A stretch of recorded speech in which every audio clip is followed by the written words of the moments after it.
Hurry up.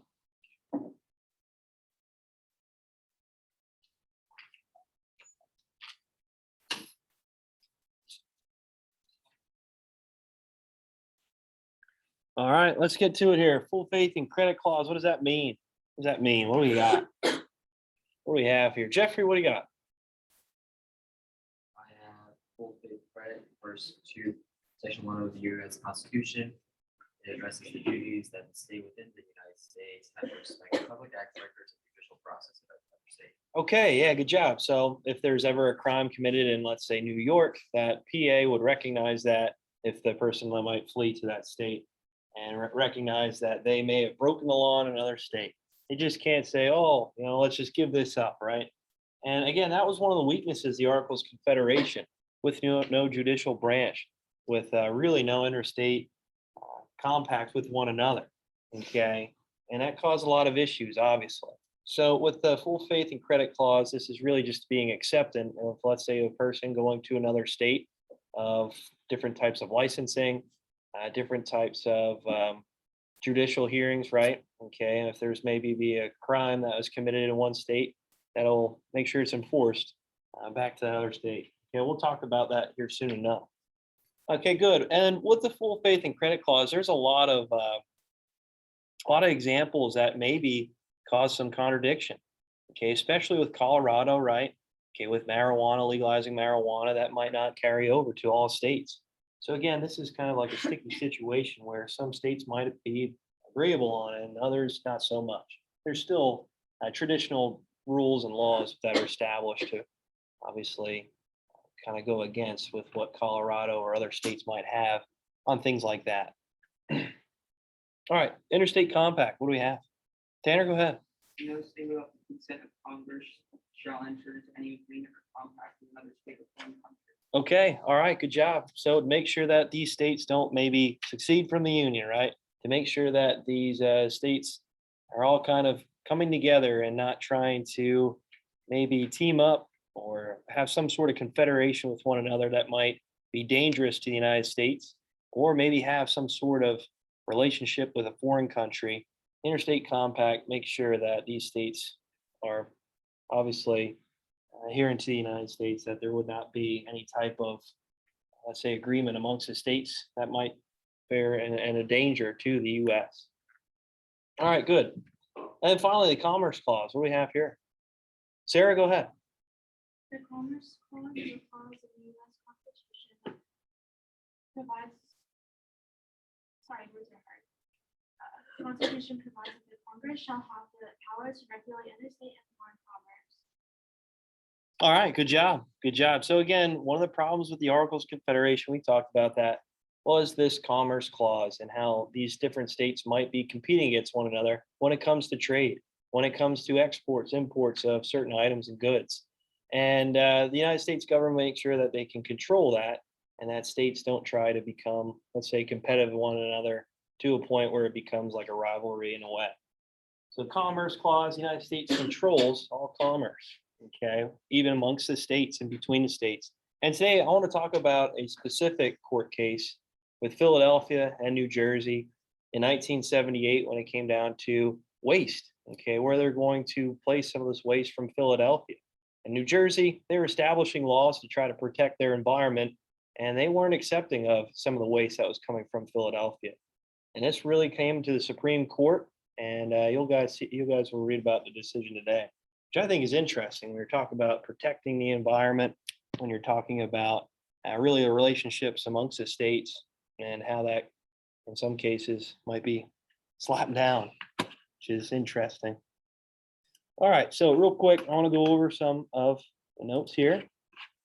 Since we're talking about grants and help, obviously, with federalism, the national level to the state level, I want to talk about other forms of federal aid. So other forms of federal aid, FBI, help state and local police. We all know that. If there's ever a conflict, if there's ever somebody out large, the national government can help and benefit the state and local governments when it comes to certain cases and investigations to try to make sure everybody's safe. Army and Air Force train National Guard units.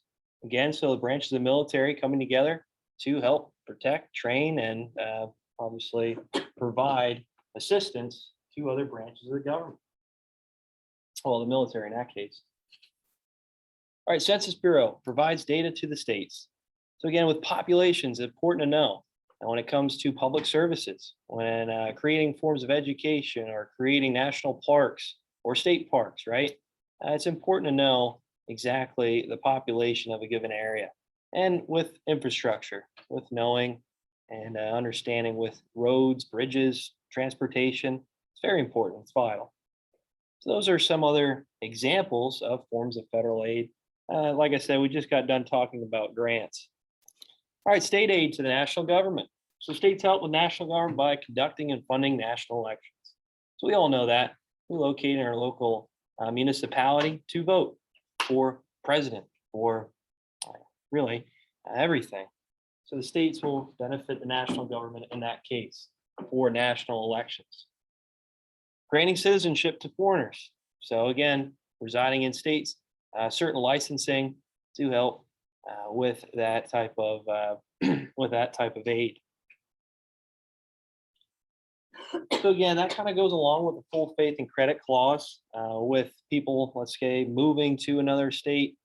Their license is admired. It is obviously used in another state. It can be. It just goes to show, like, let's say when you're 21, you go to another state, you show your license, you're able to drink, obviously, at 21, and it's recognized.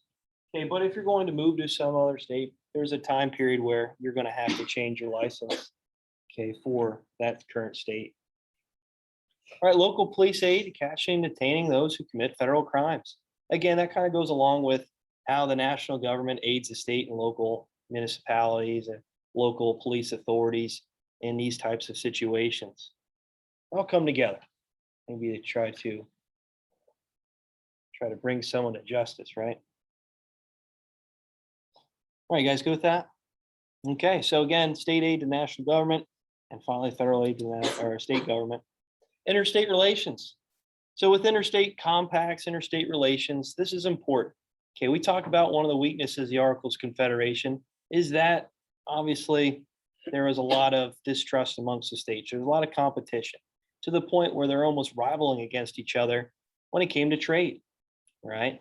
And with the interstate relations, the national government's going to make sure that they oversee, okay, and make sure that these states don't try to compete against one another. We're trying to come and unite together when it comes to our economy, and we can't have states almost being rivals to one another.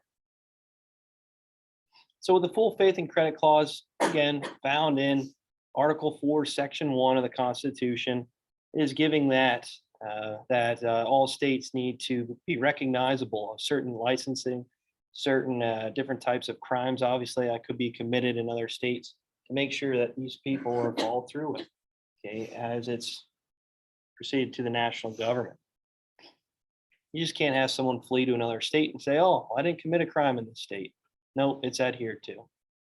And like I said before, that kind of goes along with the recreational use of marijuana in Colorado. Again, not all states recognize the use of that. And it just goes to show that with Colorado and that certain situation, that's a good example of this full faith and credit clause. Maybe there's an outlier of that, obviously. Also with intersex marriage as well. Okay, that's a big topic when it comes to other states with allowing of that and others not.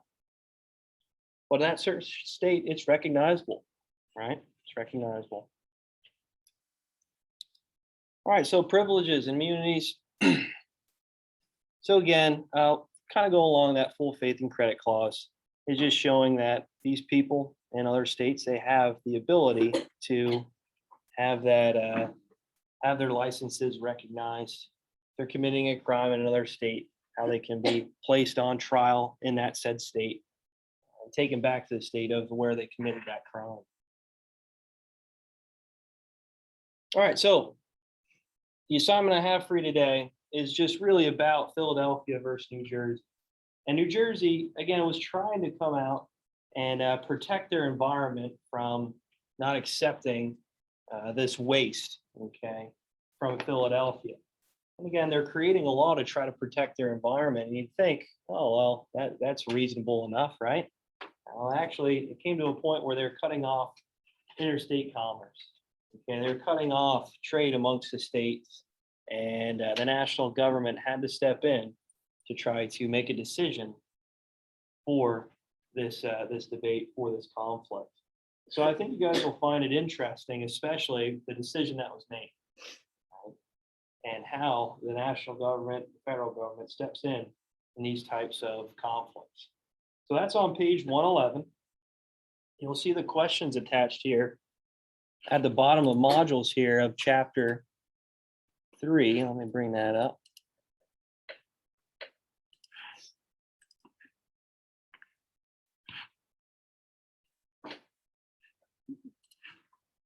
So I'd like you guys to work on that now. If you have to, you can use the book, take a screenshot of it, of the reading, and complete the questions that are attached here that I have. I think I also have the chapter underneath the page of federalism. Let me just see here, chapter 4. Yep, it's right there, chapter 4. You'll be able to complete that from the online textbook. So right here it is, guys. Philadelphia versus New Jersey, 1978. Please complete these questions here. You have enough time to get it done in class. It shouldn't take you too long to complete.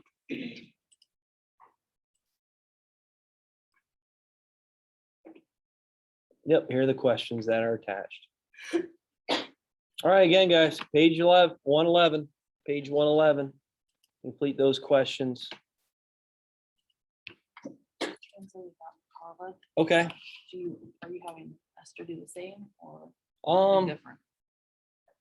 yeah, he can. He can do that. Yeah. Thanks, Ms. Cooper.